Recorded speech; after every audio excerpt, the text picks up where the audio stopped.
Eu careço de ser batizado por ti. E vens tu a mim? Deixe por agora.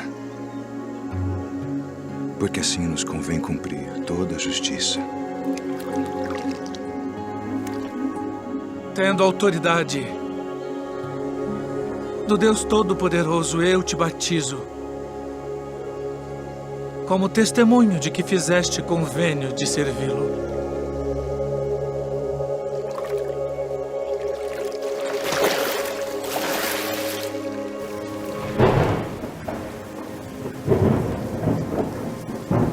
Este é o meu filho amado, em quem me comprazo.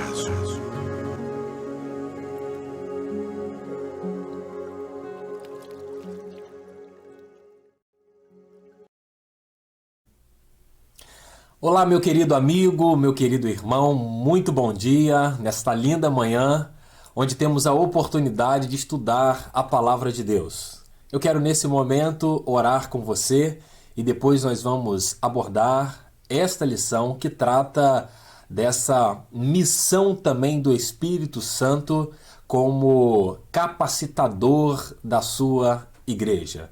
E nós estamos incluídos nessa missão do Espírito porque fazemos parte da comunidade de fé que reúne aqueles que se entregaram a Jesus Cristo como Senhor e Salvador. E de antemão, se você ainda não tomou essa decisão, se já chegou aqui e ainda não entregou o seu coração, não sabe que experiência é ter o contato com Jesus Cristo, aceitá-lo como Senhor e Salvador da sua vida, eu quero lhe convidar a preparar o seu coração e ao final responder positivamente a esse convite que transforma toda a nossa existência. Eu quero nesse momento orar por nossa aula, por aquilo que nós vamos conversar aqui hoje a partir do livro de Atos, capítulo 2, também abordaremos o capítulo 4, já prepara aí a sua Bíblia, o seu aplicativo na Bíblia, o seu aplicativo da Bíblia para que possamos ler, selecionar alguns textos, aplicá-los para a nossa igreja, para a nossa vida, para o nosso coração e para a nossa fé cristã. Amém? Você pode já curtir, pode compartilhar, coloca lá no seu status, envia para aquele seu grupo de WhatsApp e não se esqueça de inscrever-se no nosso canal e acionar aí o sininho, porque assim você fica por dentro não somente das aulas que temos aqui da Escola Bíblica Dominical, mas você é avisado, comunicado, vai chegar lá para você no seu celular quando tivermos o nosso culto, quando tivermos uma outra programação, quando sair um vídeo de anúncio do PIB News da nossa igreja, você vai fazendo parte, vai se inteirando cada vez mais daquilo que fazemos enquanto comunidade de fé nesta cidade, no Brasil e no mundo, porque essa é uma igreja aberta para todas as pessoas e que tem proclamado o Evangelho de Jesus aqui, no nosso estado, no nosso país e em todo o mundo. Eu quero orar com você. Quero pedir que Deus abençoe a sua vida, abençoe o seu coração e abençoe o nosso encontro aqui nesta manhã. Senhor, muito obrigado por essa linda manhã, muito obrigado por esse dia maravilhoso, muito obrigado por tua presença em nós, muito obrigado pelo veículo, ó Deus, da internet atingindo corações, levando a tua palavra. Muito obrigado pela liberdade, ó Deus, de expressão, liberdade religiosa que temos em nosso país. Muito obrigado, ó Deus, pelos irmãos envolvidos na edição, na gravação, ó Deus, na disponibilização, ó Deus, desse conteúdo também para outras pessoas. Muito obrigado por irmãos queridos que agora se encontram, ó Deus, na nossa aula e estão com o coração aberto para receber mais do Senhor. Ajuda-nos, ó Deus, ilumina a nossa mente, o nosso coração, para que consigamos compreender aquilo que Tu tens para nós neste tempo, para aquilo que Tu tens para nossa família, para nossa comunidade de fé, para que consigamos atingir o que o Senhor tem planejado para este mundo. Não nos deixe de fora. E aí, ó Deus, como a lição trabalha sobre a missão do Santo Espírito, capacitando a igreja, capacita-nos, ó Deus. Essa é a nossa petição, para que consigamos realizar aquilo que Tu tens para nós. É no nome de Jesus que nós oramos. Amém. Amém?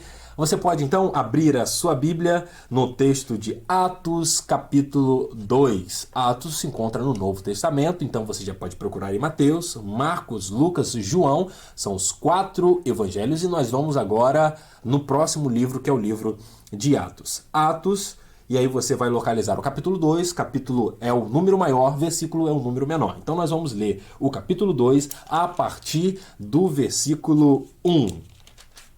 E vamos fazer essa leitura de 13 versículos para aplicar a palavra de Deus ao nosso coração. Atos, capítulo 2, a partir do versículo 1. E eu quero ler na Nova Versão Internacional.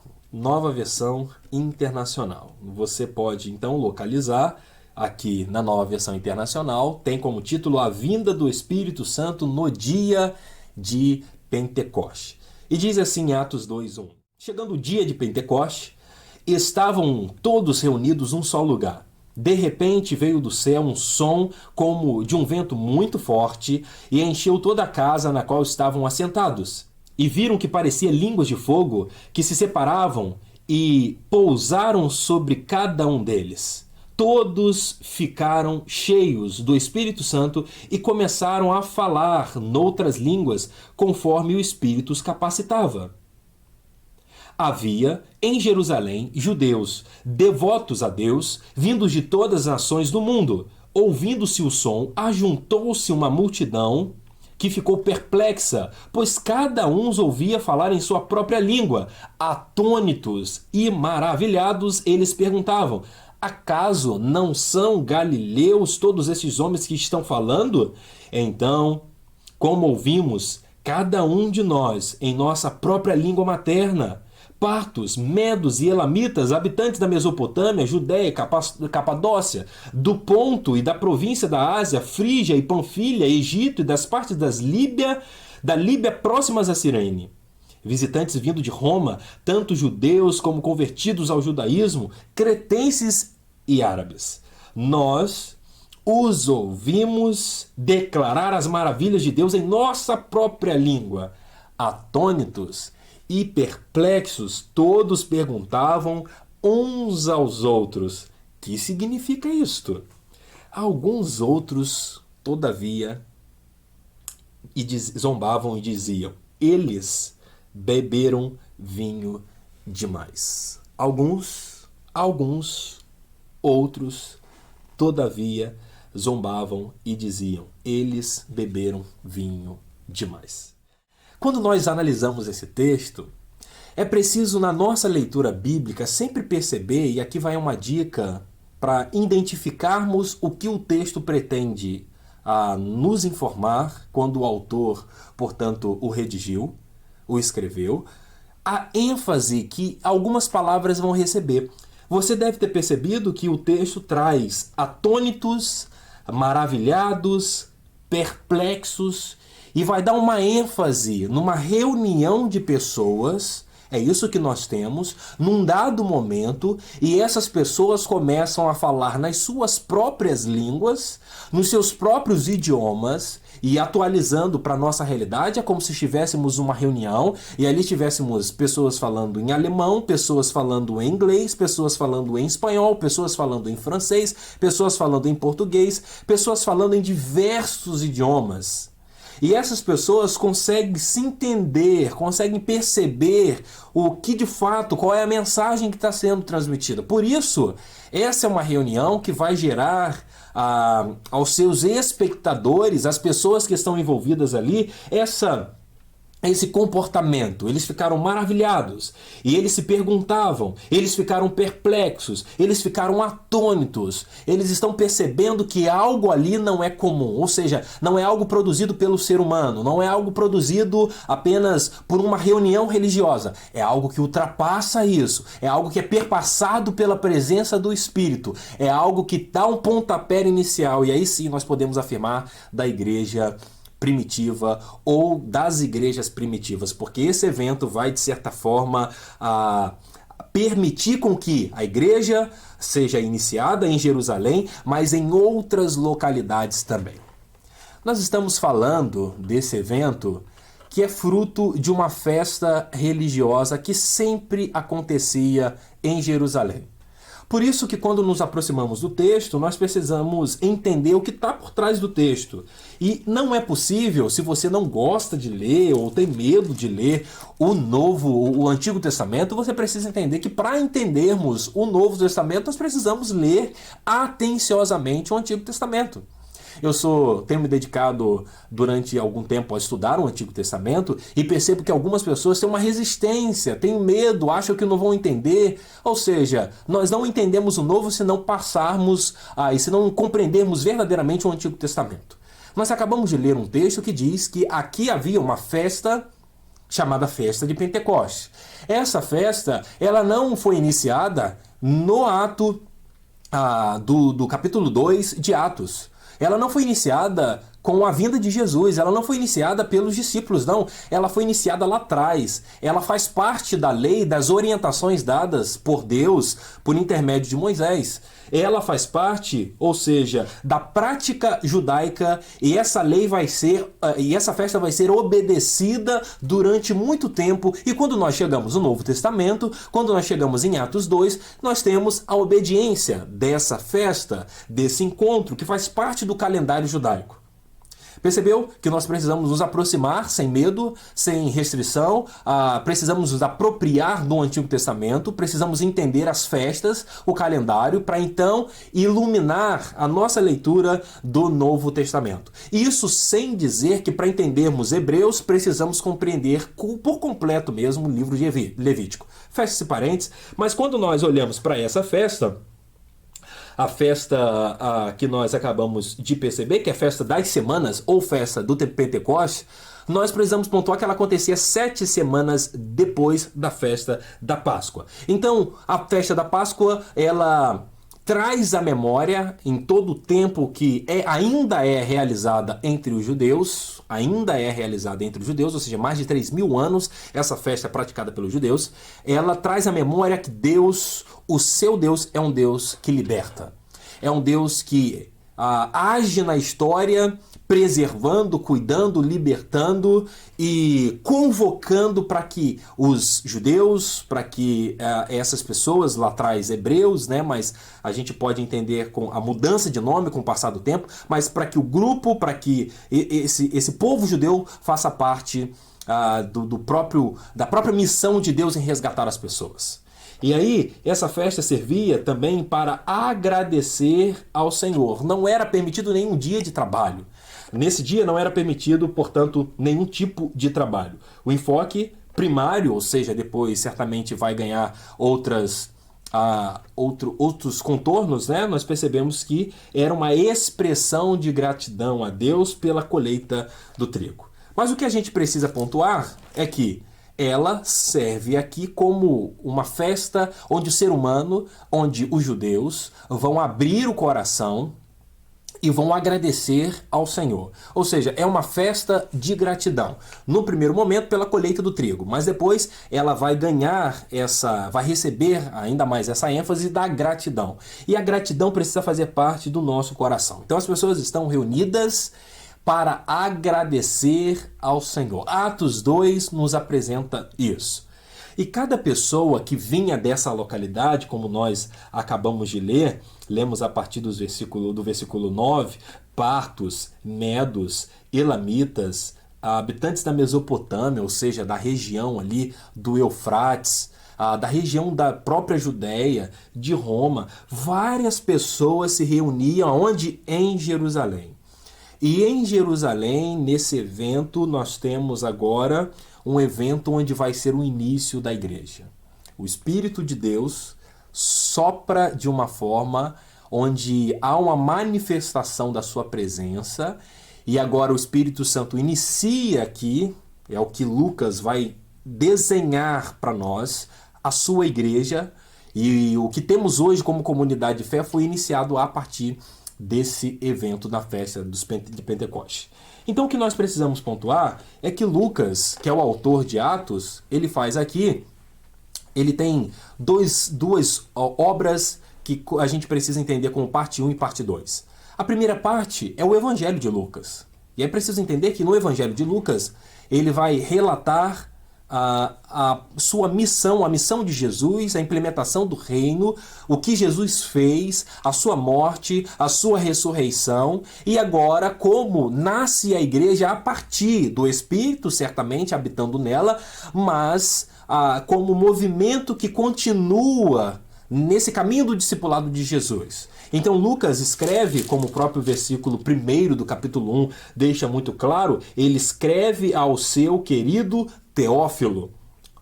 Atos 1:1 nos diz que em meu livro anterior, ou seja, no Evangelho de Lucas, né, eu redigi para você a respeito de tudo que Jesus começou a fazer e ensinar até o dia em que foi elevado aos céus, depois de ter dado as instruções por meio do Espírito Santo aos apóstolos que havia escolhido. Agora, ele vai escrever sobre o nascimento da igreja. E não somente o nascimento da igreja, mas como essa igreja vai sendo... como a igreja vai crescendo, como novas realidades vão sendo, portanto, implementadas a partir, novamente, do Espírito Santo. O que nós precisamos focar é que o ser humano faz parte da obra de Deus, mas ele não está no centro, ele não é responsável.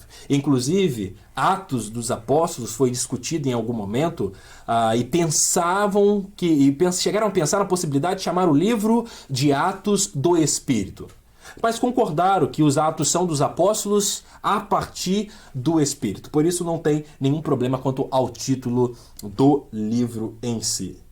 E agora, nesse ambiente onde nós estudamos sobre o Espírito que capacita a igreja, ele é o capacitador da igreja, nessa IBD de número 6, nós podemos observar como que o Espírito capacita. 1 Coríntios, capítulo 12, versos 8 e 9, nos diz que a um é dada pelo Espírito a palavra de sabedoria, a outro, palavra de conhecimento pelo mesmo Espírito. Capítulo 12 ainda, versículo 11, nos diz: o Espírito assegura a igreja que ela está plenamente equipada para a sua tarefa, o que nós encontramos em 1 Coríntios capítulo 12, a partir do versículo 11. Então nós temos aqui o Espírito potencializando, o Espírito concedendo ferramentas às pessoas que fazem parte da comunidade de fé. Então você precisa entender o seguinte, nesse primeiro ponto, que você tem o Espírito Santo de Deus na sua vida, se para isso você precisa se entregar a Jesus como Senhor e Salvador. Se você já fez isso, atente-se para algo. É a missão do Espírito derramar em você e de colocar em você condições para cumprir a grande comissão.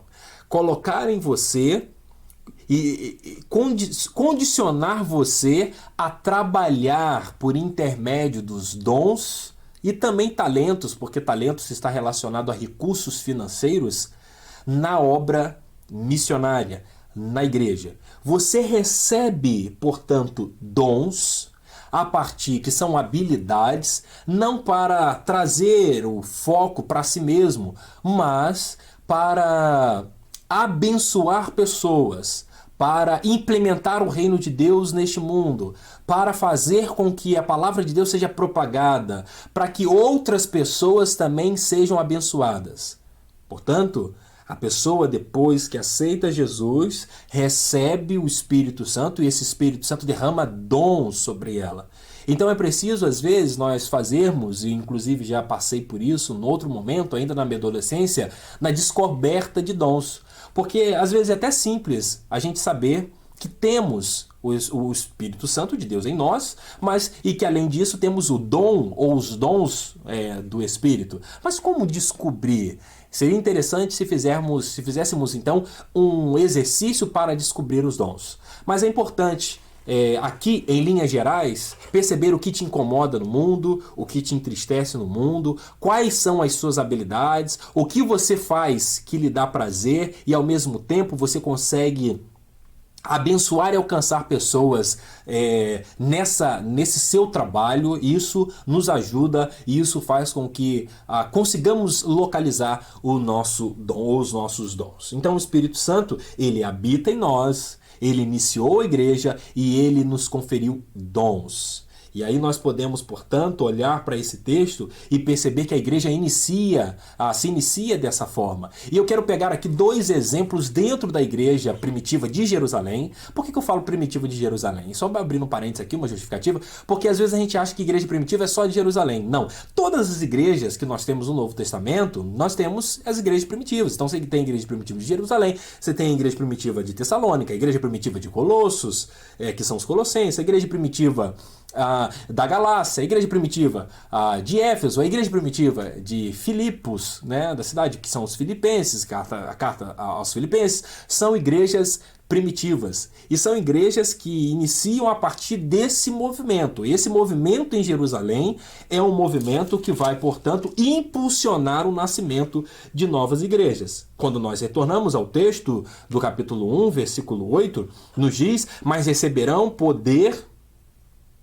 quando o Espírito Santo descer sobre vocês, e serão minhas testemunhas em Jerusalém, em toda a Judéia e Samaria, até os confins da terra. Então começa ali mesmo. Já como se Jesus dissesse aos seus discípulos: acalme-se, não atemorizem o coração de vocês, porque vai começar a minha ascensão, vai acontecer, mas o Espírito ficará. João 14, nós estudamos isso na outra lição. E depois desse evento da descida, vocês vão testemunhar em Jerusalém, em toda a Judéia e Samaria e até os confins da terra. Então, o evangelho, ele alcança a partir desse evento, do evento de Pentecoste. Inclusive, antes de falarmos, como já mencionei aqui, da igreja primitiva em Jerusalém, eu quero destacar 2 personagens, apenas 2 personagens dessa realidade. Eu queria pontuar que, possivelmente, a igreja de Roma, ela não nasce, sabe-se já que não foi plantada por Paulo. E assim acontece também com outra realidade. Por exemplo, a igreja de Colossos não foi plantada pelo apóstolo Paulo. Ao contrário da igreja de Corinto, que foi plantada pelo apóstolo Paulo. A igreja da Galácia, quando Paulo escreve aos Gálatas, essa igreja foi plantada também por Paulo. Temos várias igrejas plantadas pelo apóstolo Paulo. Mas a igreja de Roma possivelmente é fruto desse movimento também. De pessoas que estão na festa do Pentecoste, recebe o Espírito, tem ali agora a sua missão de retornar, porque elas estavam ali para a festa ou que estavam morando ali temporariamente. Elas vão retornar para as suas cidades, elas vão retornar para a sua localidade e agora começa ali formar algumas comunidades. E em Roma não é diferente, começa a comunidade de Roma na capital do império e depois Paulo se vê responsável como apóstolo dos gentios, que é a partir de Atos 15, também de redigir um texto a essa comunidade. Então Paulo, como apóstolo dos gentios, mesmo que não tenha fundado, implementado essa igreja, ele se vê na responsabilidade de orientá-la. E é isso que acontece, portanto, com outras igrejas em várias localidades. Então, pontuamos aqui, o evento de Pentecoste, e a marca do evento também se dá pela perplexidade, pela atitude deles de ficarem atônitos e maravilhados, e agora o Espírito Santo se move, e se move de uma forma que línguas, e aqui é diferente de um outro tipo de língua, onde nós às vezes discutimos dons de línguas, mas aqui é a língua idiomática. O texto deixa bem claro isso para nós, onde as pessoas estão falando e elas estão compreendendo no seu idioma. Idiomas diferentes e uma compreensão única. Isso foi a atitude do Espírito Santo. Mas é interessante nós notarmos, ainda nesse texto e nesse evento, nessa festa de gratidão, é que alguns estavam com seu coração fechado.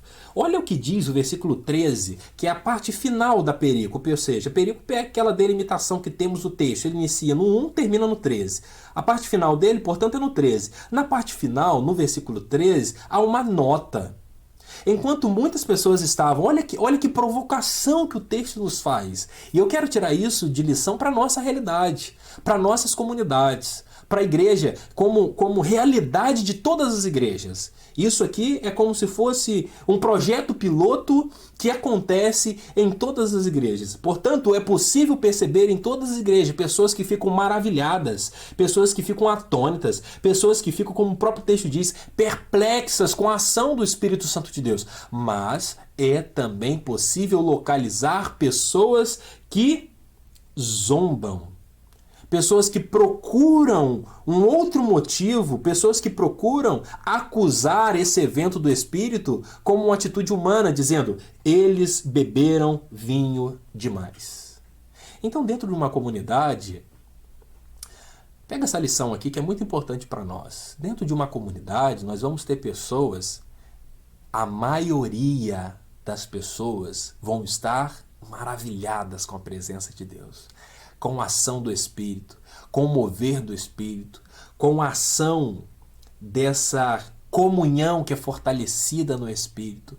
Olha, para imaginar, em Jerusalém, muita gente de vários lugares, e elas estão ali e recebem o Espírito de Deus, e elas ficam maravilhadas, elas ficam perplexas, mas a maioria é essa. Tiro pelo texto que a maioria é essa, mas há uma minoria, porque o texto nos diz no versículo 3, alguns outros, ou seja, tem uma minoria que não faz parte, que está literalmente fora, embora esteja dentro, no mesmo recinto, está fora da realidade, está fora do mover do Espírito, está fora da visão de Deus para a comunidade. E essas pessoas é possível identificarmos facilmente porque elas estão sempre acusando algo que não é verdade.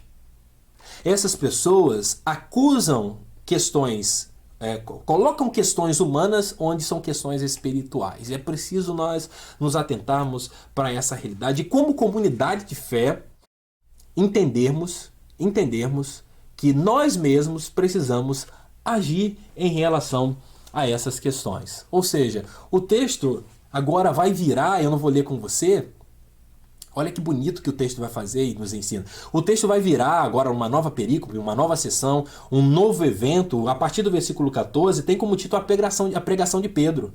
Preste atenção que o fato de alguns zombarem, o fato de alguns acusarem que eles estavam bebendo demais, não fez com que a obra e a ação do Espírito fosse paralisada, fosse então postergada. Vamos deixar para depois.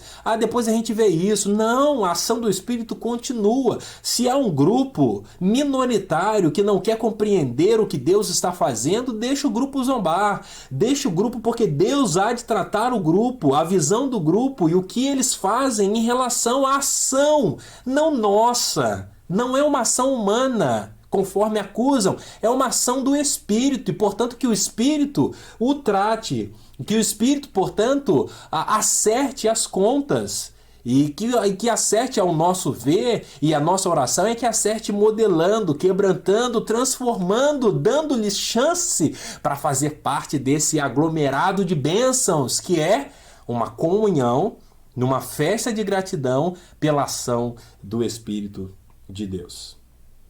Versículo 14 é uma outra parte, mas não está preocupado com os que zombavam. Muito pelo contrário, essa realidade de zombaria, essa realidade de perseguição, ela está apenas iniciando.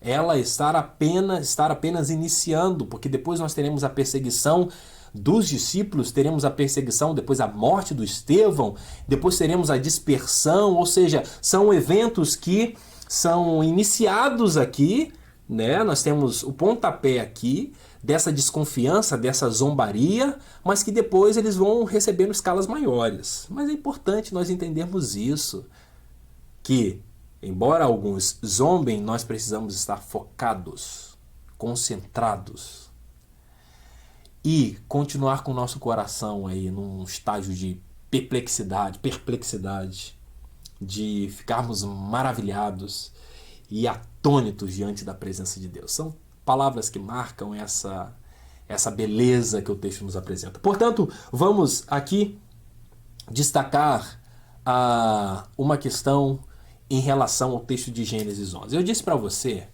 ainda há pouco, que não dá para a gente ler o Novo Testamento sem compreender. Na verdade, nós precisamos fazer uma leitura cuidadosa do Antigo Testamento, né? Eu sou um defensor de que você precisa ler o Antigo Testamento, você precisa mandar a mensagem se você não entendeu, você precisa pedir boas orientações.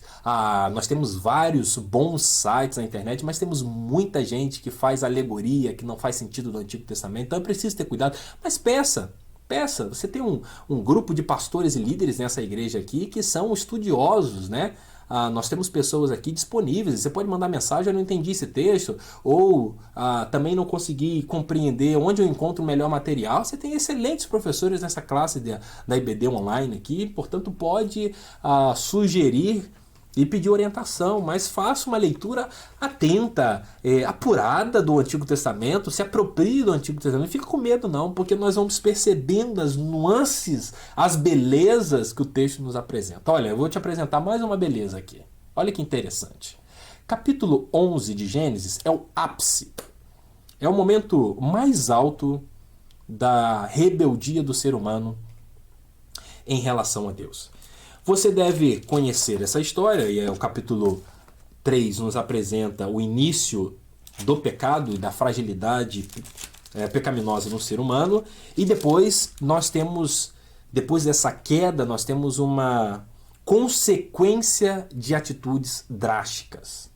Beleza? Capítulo 4, portanto, temos o primeiro fratricídio, que nós chamamos, né, hoje em dia. Claro que naquela época não tinha esse termo, porque é a morte de um familiar por outro, né? No caso do irmão, um irmão matando o outro. Caim mata Abel.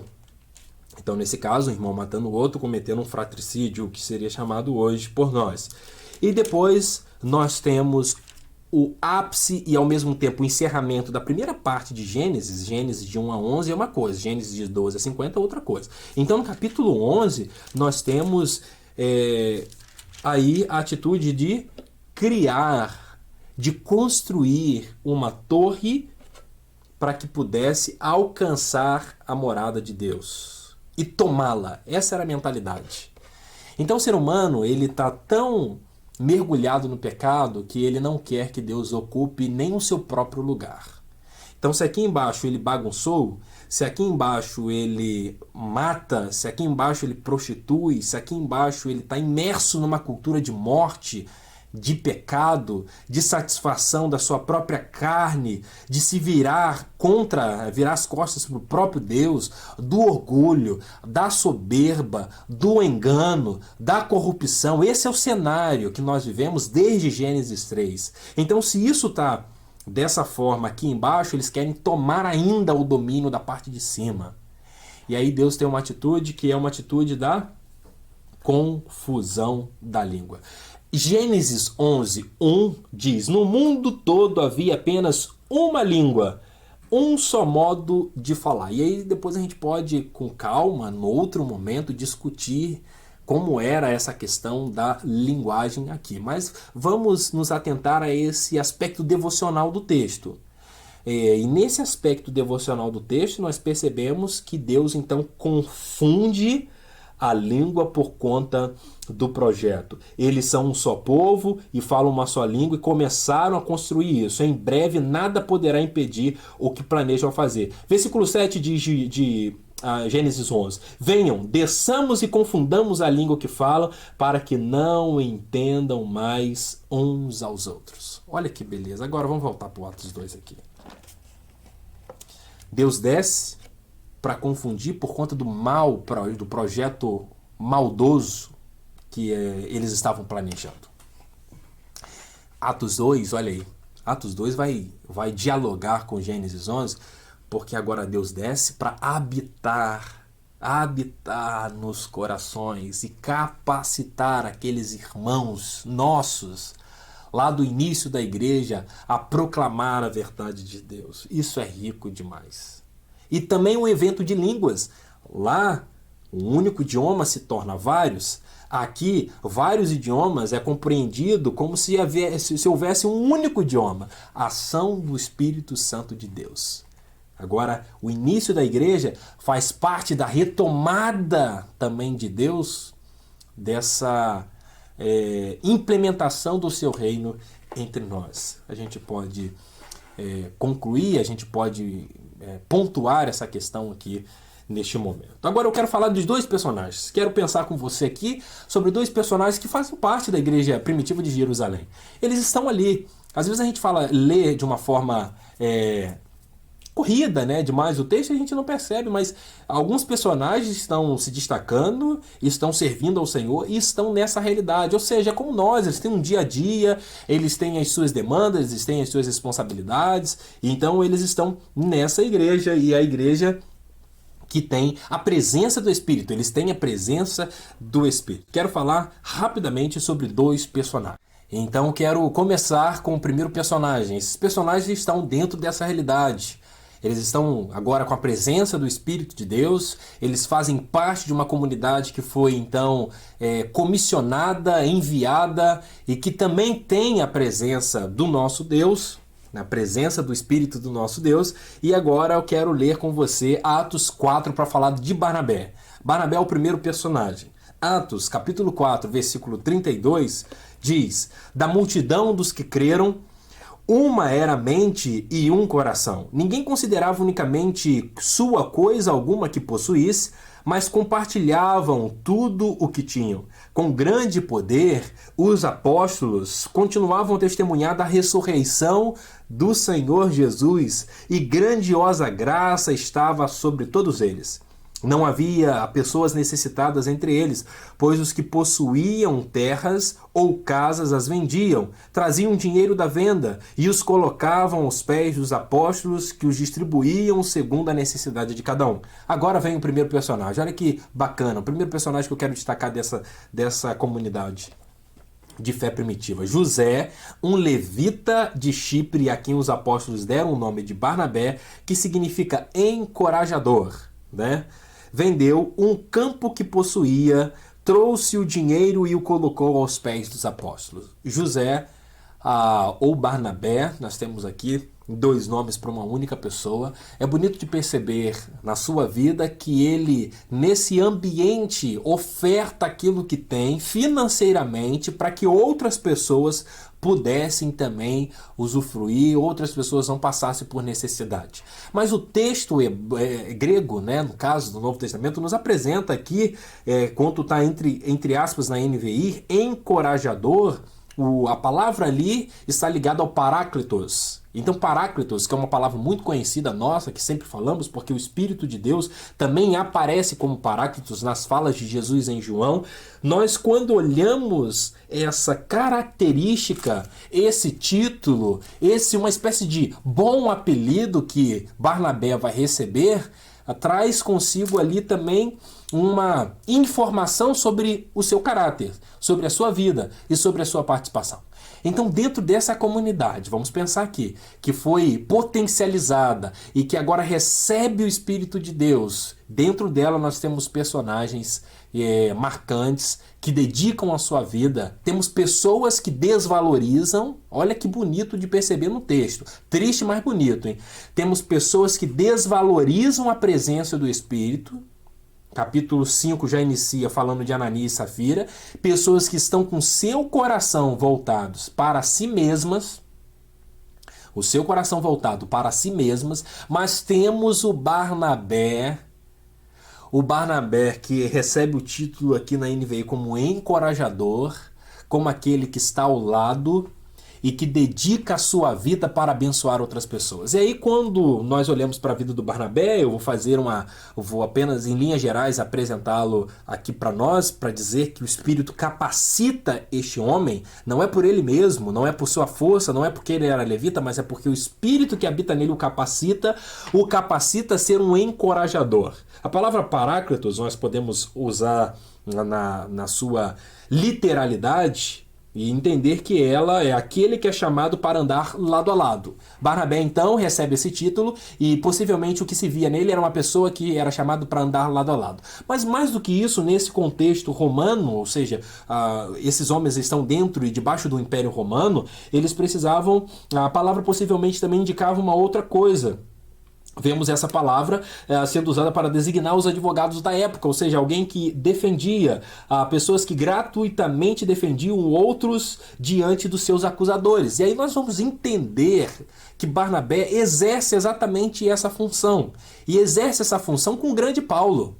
Percebe quando Paulo, depois do seu encontro com Cristo, depois do seu momento de discipulado, ele agora vai ser apresentado aos apóstolos de Jerusalém, e as pessoas falam assim, peraí, vamos com calma, será que esse homem não está usando de estratégia para nos perseguir, para nos prender, para nos causar um mal? Aí quem vai defender Paulo é Barnabé.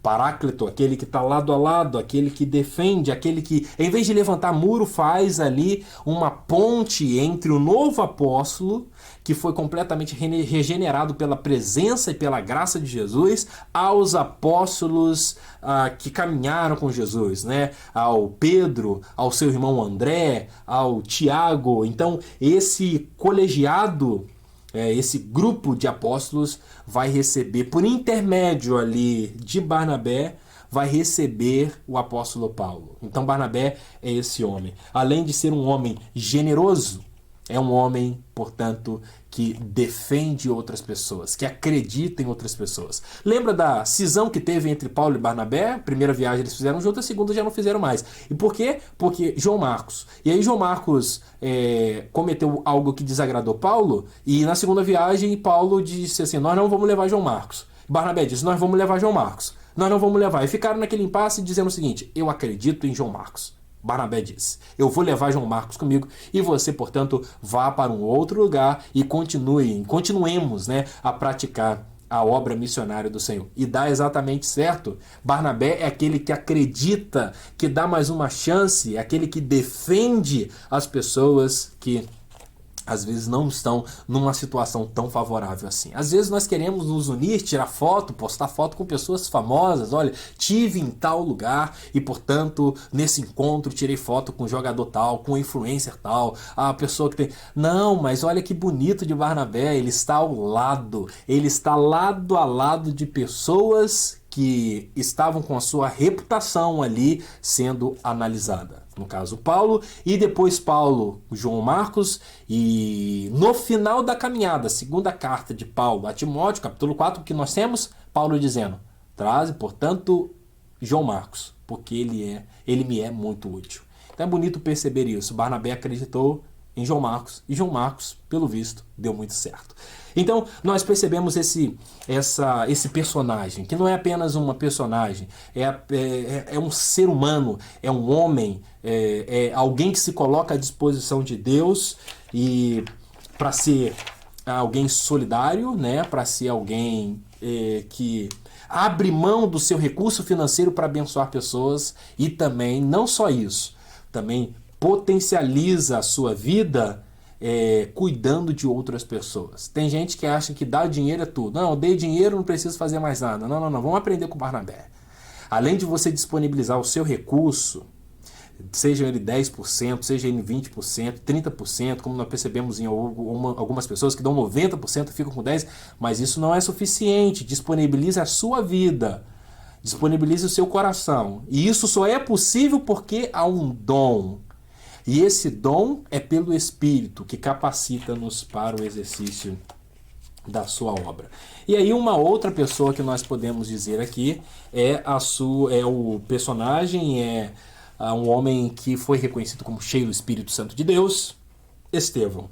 Estevão, o seu nome que significa em grego riqueza ou coroa, se dedicou ao Senhor, acreditou, se envolveu com pessoas que estavam também numa situação de fragilidade. Estevão traz para nós que vale a pena, até os últimos minutos, segundos da nossa vida, confirmar que nós acreditamos em Jesus como Senhor e Salvador. A morte de Estevão, né, traz um divisor de águas na realidade da igreja, mesmo no seu início. Porque depois muitas pessoas foram dispersas e as igrejas, portanto, recebiam novas realidades e o evangelho, portanto, ia sendo potencializado em várias realidades. A partir desse homem que não abriu mão da sua vocação diante da perseguição dos poderosos e poderosos religiosos. Porque nós estamos falando apenas de políticos poderosos lá fora, porque dentro da religião algumas pessoas também se tornam poderosas e falam em nome de Deus sem que Deus de fato esteja convalidando aquilo, que é o grande problema e perigo de falar em nome de Deus. Mas Estevão, cheio do Espírito de Deus, não temeu os poderosos. Tinha o conhecimento da palavra, se dedicava ao Senhor, se entregava ao Senhor. Foi ali no início da igreja, em Atos 6, um verdadeiro diácono servindo as pessoas. Servindo as pessoas. E, portanto, teve o apedrejamento como resultado, mas foi recebido no céu pelo nosso Deus. E com ele canta, celebra e o adora. 2 personagens que fazem parte dessa realidade das igrejas primitivas. Há tantos homens, há tantas mulheres, há tantos jovens e adolescentes que estão nessa realidade das igrejas primitivas e que recebem, portanto, a capacitação do Espírito não para trazer sobre elas mesmas a glória, não para praticar o que é muito condenado na perspectiva bíblica, o autogloriar-se, mas para, a partir da sua vida, não falar delas mesmas, mas falar de quem transforma, falar de Jesus, falar dessa habitação do Espírito de Deus. E mesmo que alguns, como o texto de Atos 2, versículo 13 nos apresenta, alguns outros zombem, nós precisamos estar focados na vontade de Deus. Então, essa é a missão do Espírito, nos capacitar e nos enviar para alcançar pessoas, para abençoar os que estão dentro, e também para resgatar e apresentar a mensagem de salvação para os que estão fora. Então nós precisamos fazer essa dupla caminhada. Portanto, nós precisamos orar por isso. Precisamos pedir um despertamento espiritual para que consigamos, mais do que fazer o dia a dia, mais do que frequentar os cultos, ter essa consciência profunda, diária, onde que tudo o que fizermos precisa ser para alcançar esse objetivo. Abençoar o meu irmão, que está dentro da minha comunidade, e alcançar quem está fora dela.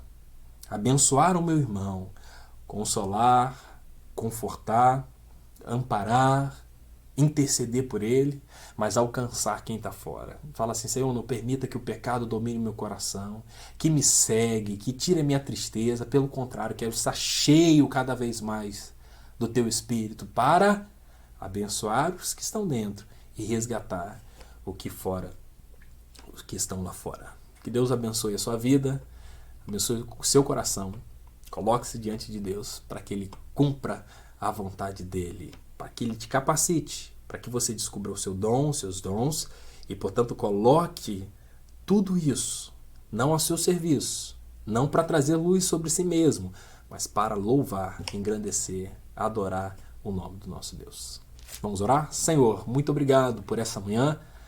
Louvado, exaltado, engrandecido seja o teu santo nome.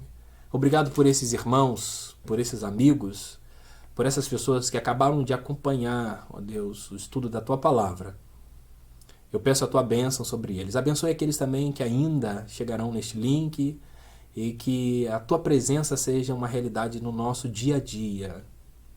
Que consigamos, ó Deus, compreender o que o Senhor deseja realizar em nós, regenerar a nossa vida, mudar o nosso coração e colocar em nós a visão correta de que estamos nesse mundo e não podemos perder tempo. Devemos abençoar os que estão dentro, ó Deus, e resgatar os que estão fora.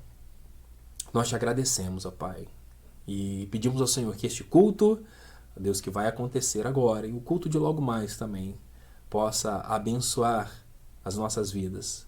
E que, acima de tudo, o Senhor seja louvado e engrandecido em cada ato dele. É no nome de Jesus que nós oramos. Amém.